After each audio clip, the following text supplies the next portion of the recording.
Doing example 2 on the worksheet for section 6.5, we're supposed to find dy dt. So in order to do that, we have to differentiate both sides of this implicitly with respect to t. So this left side is a product. We're going to have to use the product rule on that. So product rule says take the derivative of the first function, that's 2x. Its derivative will be 2 dx dt, because the derivative of x with respect to time is dx dt.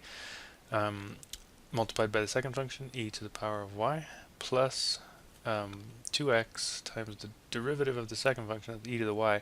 So that's going to be itself times the derivative of the function that's up here. The derivative of y with respect to t is dy dt. So that's the chain rule. For the right side, 4, its derivative is 0. It's a constant. ln 64, this part, that is also a constant, so its derivative is also 0. The next part, the derivative of 6 ln x is just 6 times the derivative of the natural log of x.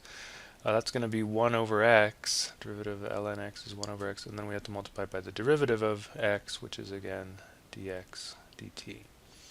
It's again the chain rule. Alright, so now the goal is to solve for dy dt.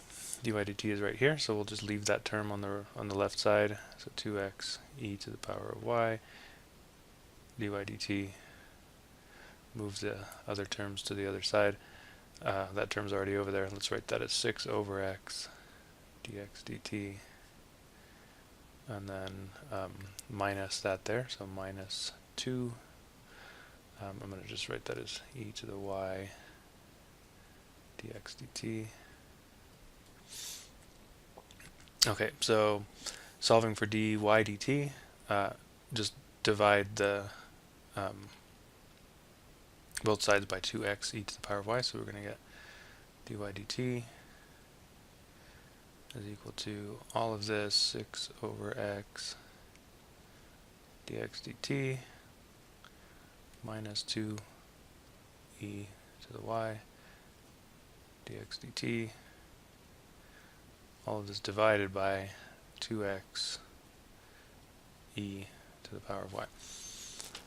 Okay, so we can simplify this a little bit if we want to before we start finding that derivative, or it's fine if you just want to plug it in as is. We can just do that too. So I don't know, let's just go ahead and plug it in. So if we want to do this with the given conditions, with x equals 2 and y equals 0, let's just do that here. So we'll get dy dt when x is 2 and y is 0. Plug in everything we have, so we're going to have 6 over x, that's 2.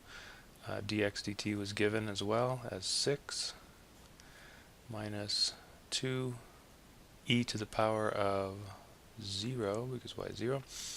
Dx dt again, so that's going to be another 6 there. And then this is going to be divided by 2. X is 2. E to the power of y, e to the 0 again. Now e to the 0 is just going to be 1, so that term is just 1, so is that term right there. So we're going to have 6 times 6, that's 36 over 2, so that's 18.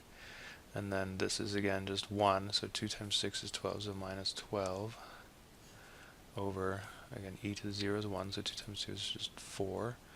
So 18 minus 12 is 6 over 4. And that's the same as 3 over 2. So that is our answer.